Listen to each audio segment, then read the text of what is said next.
நல்லா தெரிஞ்சுக்கோங்க. தெரியாமத்தான் கேட்குறேன்னு ஒருத்தன் சொல்கிறானா, தெரிஞ்சு கேட்குறான். எனக்கு எல்லாம் தெரியும்னு எவனா சொல்கிறானா, உனக்கு ஒன்றும் தெரில. Start from zero level. வாழ்க்கையை ஜீரோவிலிருந்து ஆரம்பி. மனசுக்குள்ள என்ன தெரியுமா இருக்கணும்? ஒரு குழந்தை போல் இரு. கற்றுக்கொள்வதில் ஒரு குழந்தை போல் இரு. ரொம்ப உஷாரா இருங்க.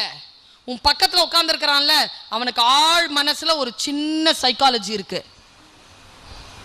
சத்தியமா இருக்கு, இந்த அவையில் இருக்கு. நான் தோத்தாலும் பரவாயில்லடா டேய், உன் பேர் வந்துடக்கூடாதுடா, ஏண்டா இப்படி படிக்கிற என்று யோசித்து கொண்டிருக்கின்றவர்கள் பக்கத்தில் இருக்கலாம். இந்த காலகட்டம் உங்கள் தவக்காலம். இந்த காலகட்டத்தில் பலவீனங்களுக்கு நோ சொல்லி பழகுங்கள்.